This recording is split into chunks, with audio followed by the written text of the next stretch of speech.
El mismo fin de semana que subí al escenario para recoger mi título, mi familia brindaba con tequila y cerveza, solo que no era por mí. 4 años de turnos nocturnos en una gasolinera de Pemex, 4 años estudiando con los ojos ardiendo de cansancio, y cuando el momento más importante de mi vida llegó, mi silla en el auditorio estaba vacía. Estaban en la fiesta de compromiso de mi hermana. Y lo peor no fue eso.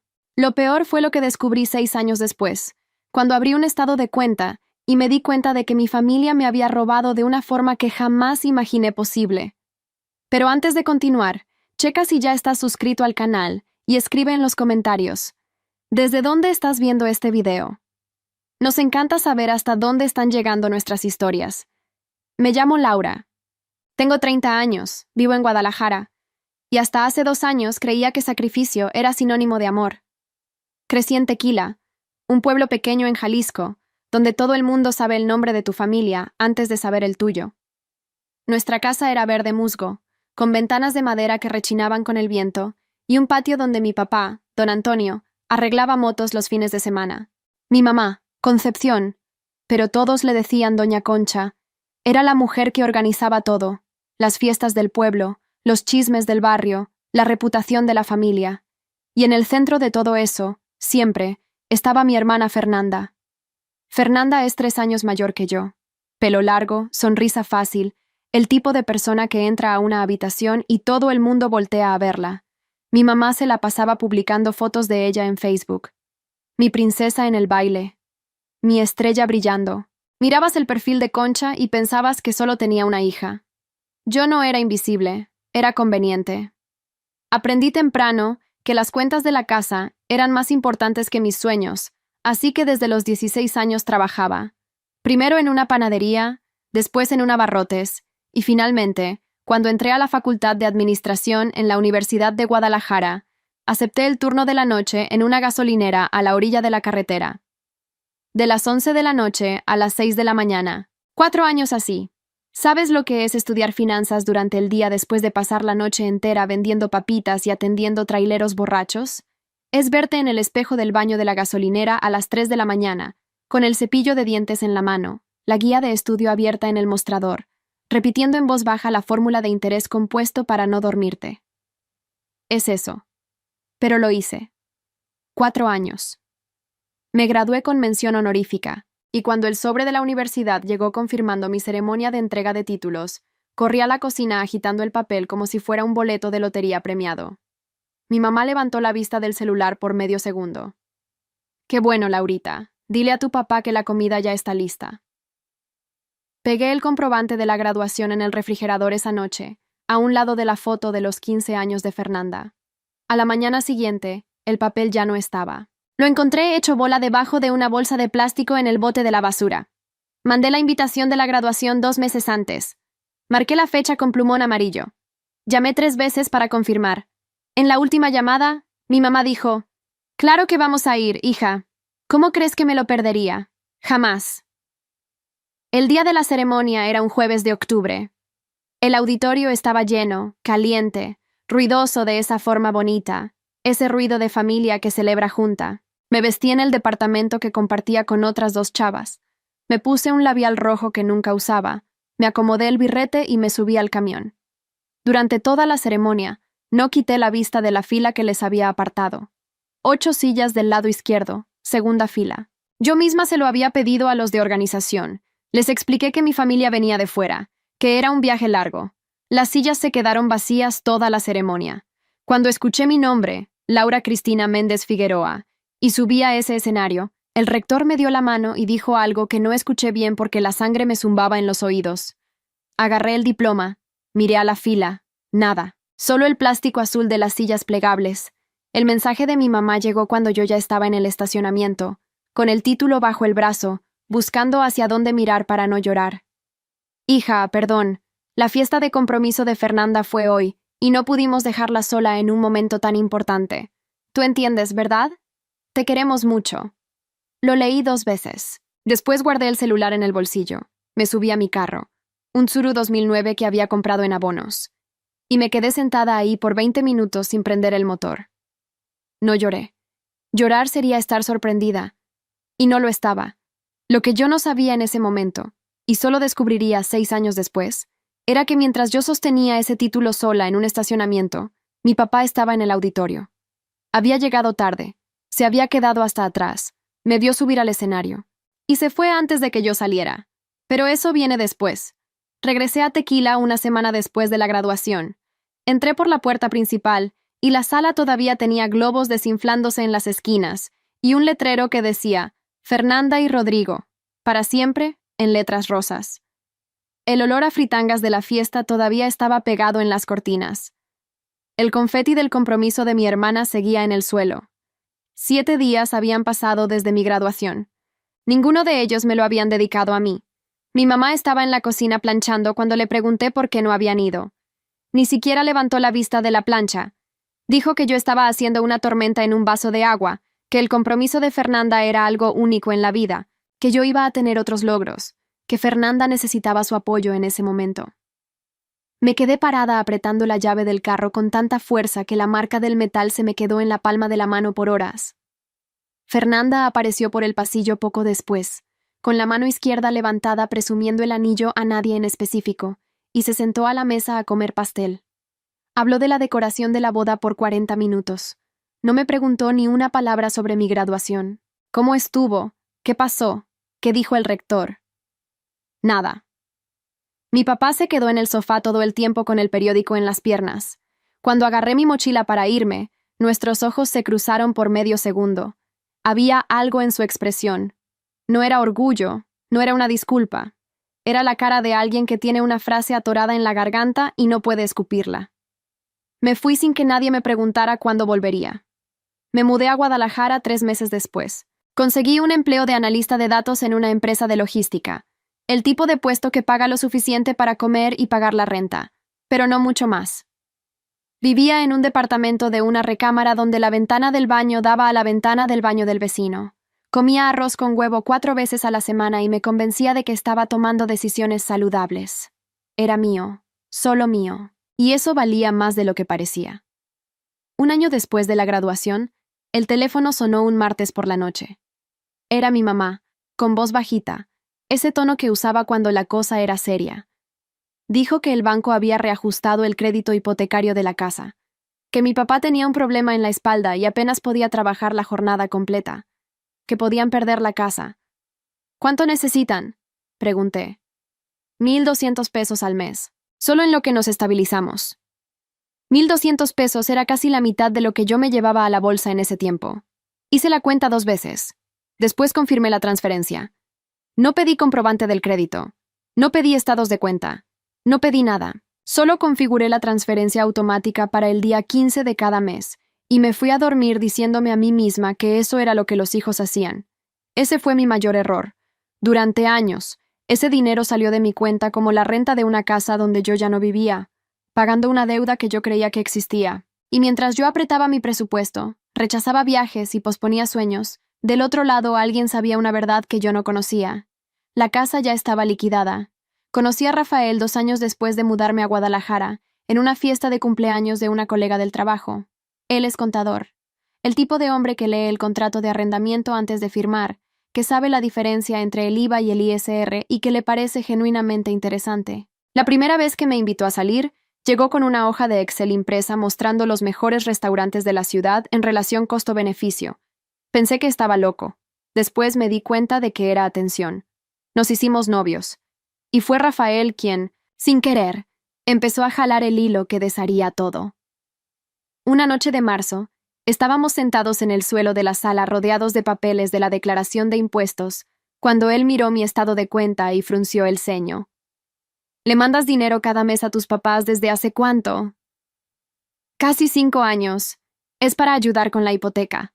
No dijo nada en el momento, pero agarró su celular y empezó a buscar la dirección de la casa en Tequila en el portal del catastro municipal. Las hipotecas y gravámenes son públicos. Giró la pantalla hacia mí. Propiedad de la familia Figueroa, calle de las Azaleas, número 84, Tequila, Jalisco. Estatus: liquidada. Fecha de liquidación: julio de 2018. Yo empecé a transferir dinero a partir de octubre de 2018. Me quedé mirando esa pantalla por un tiempo que no sé medir. Rafael no dijo nada. A veces el silencio de otra persona es el regalo más grande que te puede dar. Me levanté. Me puse los tenis. Salí a correr por las calles de Guadalajara a las 10:30 de la noche. Pasé por la Glorieta, pasé por el Oxxo cerrado, pasé por la parada del camión donde esperaba todos los días cuando recién llegué a la ciudad.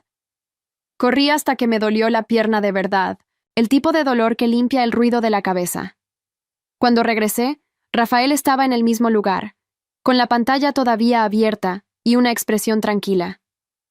Sea lo que sea que decidas, dijo. Aquí estoy. Me senté en el suelo a su lado e hice las cuentas en voz alta. 56 transferencias de 1,200 pesos. 67,200 pesos enviados para una casa que estaba pagada desde antes de que yo mandara el primer centavo. ¿A dónde se había ido ese dinero? Todavía no lo sabía, pero sabía que tenía que descubrirlo. Llamé a mi mamá al día siguiente, a media mañana, cuando sabía que estaría despierta y de buen humor. Le pregunté con calma el saldo que quedaba de la hipoteca. Solo quería confirmar un número, le dije. El silencio del otro lado duró 3 segundos enteros. Después vino el rodeo, la pregunta respondida con otra pregunta, la voz enfriándose como quien abre una ventana en pleno invierno. ¿Por qué quieres saber eso ahorita? ¿Estás desconfiando de mí después de todo lo que he hecho por ti? Después se convirtió en llanto. Después resultó que Fernanda estaba pasando por dificultades. Después que sí la espalda de mi papá otra vez. No me dio ningún número. Y fue exactamente ahí cuando entendí que aquello no era un error. Era una elección. La llamada que cambió todo vino de mi tío Héctor. Héctor es el hermano mayor de mi papá. 61 años, jubilado de la construcción, hombre de pocas palabras y ninguna paciencia para las mentiras. Nos hablábamos en Navidad y en el aniversario luctuoso de mi abuela. Nada más. Cuando su nombre apareció en el celular un viernes por la tarde, contesté antes del segundo tono. Fue directo. Mi mamá había ido con él a pedirle que le prestara dinero para Fernanda. 15,000 pesos para cubrir deudas de tarjetas de crédito. Héctor le preguntó por qué no usaban el dinero que yo mandaba cada mes. Mi mamá dijo que eso era para la hipoteca. Héctor le dijo que la casa ya estaba liquidada, que él mismo había ayudado a mi papá a pintar la fachada el año pasado, y que mi papá le había comentado que el último pago había salido en 2018. Mi mamá colgó sin responder. Héctor me contó todo eso, y después se quedó en silencio un momento. Luego dijo algo que se me quedó grabado. Laura, tu mamá le contó a toda la familia que te fuiste y cortaste contacto. Que no contestas las llamadas, que no mandas noticias, que cuando tu papá se puso malo el año pasado ni siquiera preguntaste. ¿Mi papá se había enfermado el año pasado? Nadie me había llamado. Dijo que tú le llamaste y le colgaste en la cara cuando te quiso contar. Sentí un frío que no era del aire acondicionado. Mi mamá no solo había reescrito la historia del dinero, me había reescrito a mí. Había construido una versión de Laura Figueroa que toda la familia conocía. La ingrata, la fría, la hija que se fue y les dio la espalda. Y todos lo habían creído porque la alternativa era desconfiar de doña Concha, y nadie en la familia tenía el valor para eso. Héctor dijo una cosa más antes de colgar. Dijo que mi papá sí había ido a mi graduación, que le pidió raid a un vecino porque el carro no prendió ese día, que llegó tarde y se quedó atrás para no distraerme, que me vio subir al escenario, y que se fue antes de que terminara porque mi mamá le llamó diciendo que Fernanda se había puesto mal en la fiesta. Fernanda no se había puesto mal. Lo descubriría después. Era una mentira para sacarlo de ahí. Me senté en la orilla de la cama con el teléfono en la mano después de que Héctor colgó. Rafael estaba trabajando en la otra habitación. Me quedé escuchando el sonido de su teclado por un tiempo, sin poderme mover. Mi mamá no solo se había quedado con mi dinero, me había robado el único momento en que mi papá había elegido verme. Me tomó 6 semanas prepararme. Primero, el préstamo del carro. 2 años antes, mi mamá me había pedido que firmara como aval en el financiamiento de un carro para ella. Firmé sin pensarlo mucho. Ella pagó bien 1 año y medio. Después empezaron los retrasos. 2 meses de mensualidades vencidas y mi nombre ya estaba en el buró de crédito. Cuando entendí lo que eso le podía hacer a mi historial, me puse en contacto con el banco y negocié la transferencia del contrato a mi nombre. El carro se quedó con ella, pero la cuerda que usaba para controlarme se cortó. Segundo, los documentos. Imprimí todos los estados de cuenta de los últimos 6 años. Puse en una columna la fecha, el monto y el motivo declarado por mi mamá. En una columna al lado, copié el registro de liquidación de la propiedad con la fecha. 2 hojas, letra Arial 12, sin comentarios emocionales, solo números. Rafael lo leyó y dijo que parecía un reporte de auditoría. Perfecto. Tercero, la invitación de la graduación. Estaba en una caja de cartón al fondo del closet, junto con mis cuadernos de la facultad y el gafete de mis primeras prácticas. Una tarjeta color crema con letras doradas. Adentro, con mi letra. Fila 7, asientos 4 y 5. Reservados para ustedes. Lo puse todo dentro de un sobre amarillo. No estaba planeando una venganza. Estaba poniendo la verdad en orden por si alguien finalmente se atrevía a preguntar. Y alguien iba a preguntar. Mi mamá me había redescubierto por Instagram. 3 meses antes, yo había subido una foto de la terraza del departamento nuevo que acababa de comprar. Uno de 2 recámaras en la colonia americana, 8º piso, con toda la ciudad a mis pies. Puse la palabra hogar en el pie de foto, sin pensarlo mucho. En 2 horas, mi mamá me había mandado un mensaje llamándome mi vida por primera vez en años. Fernanda había comentado. La tía Ruth me mandó un audio. Primas que apenas conocía le dieron like. Y en medio de todo eso, un recado de Concha. Necesitamos verte. Ven a la casa este fin de semana. Toda la familia te quiere ver, mi amor. Mi amor. Mi vida. Palabras que no usaba desde que yo había dejado de pedir dinero y me había convertido en la que lo daba. Le enseñé el mensaje a Rafael. Lo leyó sin prisa y me miró. ¿Qué quieres hacer? Yo ya sabía la respuesta antes de que terminara la pregunta. Respondí que llegaría el sábado. El sobre estaba listo. Las transferencias automáticas habían sido canceladas 3 días antes. No iba a una reconciliación. Iba porque la verdad merecía un espacio lo suficientemente grande para ponerse de pie. Salimos de Guadalajara a las 6 de la mañana de un sábado. Yo manejé. Rafael se quedó en el asiento del copiloto sin hacer preguntas, con la mano en mi rodilla en los tramos rectos de la carretera. El sobre estaba en la mochila en el asiento de atrás. Cuando entramos a la calle de mi mamá, conté los carros estacionados. 12, 13, 15. Aquello no era una cena familiar. Era un evento. Vi por la ventana la sala llena, la mesa larga que solo sacaban de la bodega en ocasiones especiales, un letrero hecho a mano sobre la chimenea. Rafael miró los carros y luego me miró a mí. Armaron un escenario, dijo él. Lo sé, pero yo traje mi propio guión. La puerta se abrió antes de que yo llegara a la entrada. Mi mamá salió con los brazos abiertos y lágrimas ya bajando. Ese tipo de lágrimas que aparecen demasiado rápido para ser espontáneas. Me llamó por mi nombre con una voz que no escuchaba hace años. Cálida, llena, como si el tiempo no hubiera pasado. Adentro, algunas personas aplaudieron cuando entré. Aplausos. Como si hubiera regresado de algún lugar lejano y peligroso. Técnicamente así era. La cena fue ruidosa y casi real.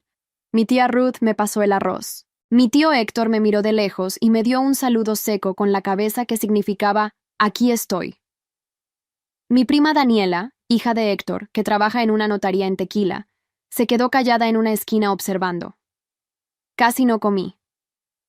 Después del postre, mi mamá se levantó y pegó levemente al vaso con la cuchara. La sala se quedó en silencio. Habló de mí con un orgullo que dolía de lo falso que era. Contó lo del departamento, lo de mi carrera, lo de la foto de la terraza. Después hizo la transición suave, con la habilidad de quien había ensayado ese discurso.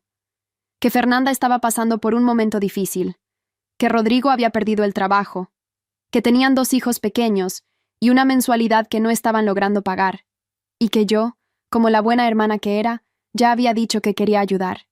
Yo no había dicho eso. Nunca, en ningún momento, en ninguna conversación. Pero la sala no lo sabía. Y 22 pares de ojos se voltearon hacia mí con esa expresión. Parte expectativa, parte alivio, como si la solución a sus problemas fuera que yo levantara la mano y dijera, no se preocupen. Mi mamá se volteó hacia mí con la sonrisa más ensayada que he visto en toda mi vida. Hija, ¿quieres decir algo? Me levanté despacio. Agarré la mochila del respaldo de la silla. Saqué el sobre amarillo. Sentí todas las miradas de la sala pesando sobre mí mientras abría el sobre con calma. Sin prisa, sin drama, sin que me temblara la voz. Dije que, antes que nada, había algo que todos en ese cuarto necesitaban saber. Que por 6 años había mandado dinero cada mes para ayudar con la hipoteca de la casa. Que de acuerdo con el registro público del catastro de Tequila, esa casa estaba liquidada desde julio de 2018. Que yo había empezado a transferir dinero en octubre del mismo año, 3 meses después de que se terminara de pagar. Puse el documento sobre la mesa. A un lado, la tabla con las transferencias. Le pasé una copia al tío Héctor, que estaba sentado más cerca. Se puso los lentes, leyó y asintió una vez. Firme, sin sorpresa. La sala se quedó en ese tipo de silencio donde puedes oír el hielo dentro de los vasos. Mi mamá dijo que no era el momento para eso. Dijo que estaba exponiendo asuntos de familia, y fue Daniela quien respondió antes que yo, con una voz tranquila y cortante que vino desde la esquina. Usted fue la que reunió a toda la familia, tía Concha. No puede llamar trapos sucios a lo que Laura trajo después de eso. Lo que pasó después fue lo más extraño y liberador que he vivido. Una por una, las personas en la mesa empezaron a hacer preguntas que no eran para mí. Eran para mi mamá. Héctor preguntó a dónde se había ido el dinero. La tía Ruth agarró la tabla y la leyó en silencio con una expresión que nunca le había visto. Los vecinos de la familia, que habían llegado sin entender bien por qué los habían invitado, intercambiaron miradas y empezaron a agarrar sus chamarras discretamente. Mi mamá intentó el llanto, intentó la voz dura, intentó desviar el tema hacia Fernanda, hacia Rodrigo, hacia los nietos. Pero cada vez que hablaba, había alguien en la sala que había escuchado una versión diferente de la historia, y los hilos ya no cerraban. Fue el tío Héctor quien sacó a la luz lo que yo todavía no había dicho en voz alta. Le contó a toda la sala que mi papá sí había ido a mi graduación, que pidió las llaves del carro prestadas a las 6 de la mañana, que manejó 4 horas, que se quedó atrás en el auditorio para no distraerme, y que mi mamá le había llamado a la mitad de la ceremonia diciendo que Fernanda se sentía mal. Mentira, como la sala ahora sabía, para sacarlo de ahí. Mi papá estaba en la sala, apoyado en la pared de la cocina desde el principio, callado como siempre. Pero cuando Héctor terminó de hablar, ya no estaba mirando al suelo, me estaba mirando a mí. Vi las lágrimas en su cara antes de que pudiera esconderlas. Mi papá, un hombre al que nunca había visto llorar en 30 años de vida. Mi mamá abrió la boca para hablar y él dijo, «Ya basta», con una voz tan baja y tan firme que la sala entera se detuvo. 2 palabras, apuntadas a ella, no a mí. La primera vez en toda la noche que mi papá tomaba partido. Y no era el de ella. Ahí saqué una nota del bolsillo. 5 frases que había escrito la víspera con Rafael a mi lado, releyendo cada palabra. Las leí para la sala. Las transferencias estaban canceladas desde el martes. El contrato del carro había sido renegociado. Mi nombre era el único en el documento ahora. Ella ya no tenía cómo usar eso como palanca contra mí. No financiaría ningún estilo de vida mientras me siguieran llamando hija ausente con toda la familia. Y si Fernanda necesitaba ayuda, le sugería que buscara las mismas salidas que yo usé. Una beca, un segundo trabajo y una lista de gastos honesta. No grité, no temblé. Guardé el papel en el bolsillo y me senté. La sala se fue vaciando poco a poco. Los vecinos salieron primero. Después, 2 primos que apenas conocía. La tía Ruth se quedó para abrazarme y susurrarme al oído que no sabía, que si hubiera sabido me habría llamado, que lo sentía mucho. El tío Héctor fue a buscar a mi papá, que se había salido por la puerta de atrás y estaba en el patio, y dijo que iban a tomar un café allá afuera. Fernanda se quedó a la mesa después de que todos se fueron, mirando la tabla de Excel, haciendo cuentas que probablemente nunca había hecho antes. Rodrigo se había ido temprano, sin explicación, sin despedida. Me enteraría semanas después de que había deudas de juego que mi mamá había ayudado a esconder. De ella también. Mi mamá se quedó sola en la cabecera de la mesa. El letrero de la familia es primero todavía colgado sobre la chimenea. El postre que nadie terminó. El silencio en lugar de los aplausos. Dormí en casa del tío Héctor esa noche. Rafael y yo en el cuarto de visitas, con la ventana abierta al olor a tierra mojada que no sentía desde niña. A la mañana siguiente, mi papá apareció en la entrada. Sin carro, a pie, con una taza de café en la mano, con la misma camisa de franela de la noche anterior. Me senté con él en el escalón del porche. Rafael desapareció hacia adentro sin que tuviera que pedírselo. Nos quedamos un rato en silencio. Dijo que no esperaba que lo perdonara. Dijo que me había visto subir al escenario y que me veía orgullosa. Dijo que se fue porque mi mamá llamó y que se salió porque era un cobarde y que sabía que la disculpa no cambiaba nada. Dijo que sabía lo del dinero. No todo, pero lo suficiente. Que escuchaba a mi mamá decir, Laura mandó este mes, y nunca preguntaba a dónde iba. Que debió haber preguntado. Estuve de acuerdo en que debió hacerlo. No fui amable, pero fui honesta. Y a veces eso es lo mismo. Antes de irme, le dije que si quería platicar, me llamara los martes. Solo él, sin intermediarios. Me apretó la mano de esa forma en que los hombres de su generación aprietan cuando no confían en su voz para hacer más que eso. Empezamos por ahí. 2 semanas después de la cena, mi mamá borró todas las fotos de su perfil de Facebook. Después borró el perfil entero. La curaduría perfecta de la familia perfecta se vino abajo sin ceremonia. Mi papá llamó el martes siguiente. 8 minutos. Hablamos de tonterías. El clima en Tequila. Un pescado que había atrapado el fin de semana. No mencionamos a mi mamá. El martes siguiente, 12 minutos. En la tercera semana, preguntó cómo estaba Rafael. Fernanda me mandó un mensaje un mes después. 3 palabras. Empecé una terapia. Respondí. ¡Qué bueno! Corto, sin frialdad, sin exceso de calor. La puerta no está con llave, pero tampoco está abierta de par en par. Dependerá de lo que venga después. Mi mamá me mandó algunos mensajes, todos con la misma estructura, justificaciones envueltas en afecto. Hice lo que creí mejor para la familia. No sabes todo lo que aguanté en esta casa. Ninguno empezaba con un «me equivoqué». Mientras no empiece así, la respuesta es el silencio. Héctor organizó una videollamada. Él, mi papá, Daniela, la tía Ruth y yo. Comimos cada quien en su casa y nos quedamos 1 hora platicando de nada importante. Fue lo más normal y lo más bonito que nuestra familia había hecho en años. El departamento es mío. 8º piso. Vista al barrio que yo elegí. Mi nombre en la escritura sin nadie más. Por la noche, cuando estoy en la terraza con Rafael y la ciudad está toda iluminada allá abajo, a veces pienso en el estacionamiento de la universidad donde me quedé sentada sola con el título en las piernas, sin saber a dónde ir.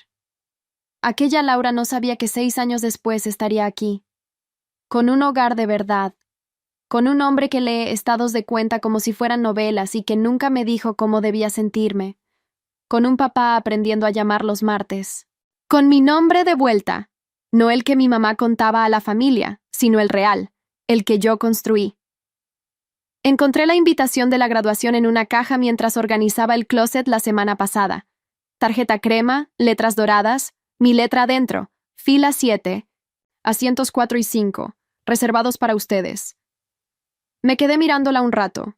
Después la puse en el librero, al lado de una foto mía y de Rafael en una excursión que hicimos al Nevado de Colima, y de una tarjeta que el tío Héctor mandó por correo con esa letra gruesa de quien aprendió a escribir en cuaderno de doble raya. Orgulloso de ti, sobrina. No la puse ahí para recordar el dolor. La puse para recordar la distancia recorrida. Fortaleza no es aguantar todo en silencio. Fortaleza es el día en que dejas de aguantar y aún así no te conviertes en la persona que te lastimó.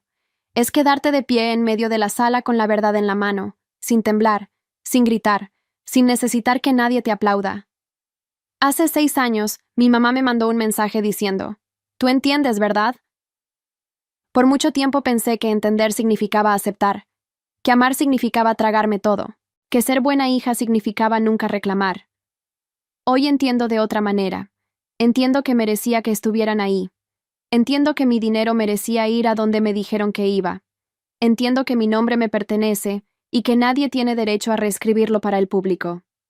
Y entiendo que los martes, cuando el teléfono suena con el nombre de mi papá, siempre contesto. Porque algunas cosas valen la pena reconstruirse. Otras, no. Y saber la diferencia fue lo más difícil y lo más liberador que he aprendido jamás. Ahora, si te gustó esta historia, haz clic en suscribirse y dime en los comentarios, ¿qué parte te dejó con la boca abierta? Y no olvides hacerte miembro para tener acceso a videos exclusivos que no subo aquí. Te espero allá. ¿Te gustaría que adapte esta historia a un formato de guión para video o que cree una imagen de la protagonista en su terraza?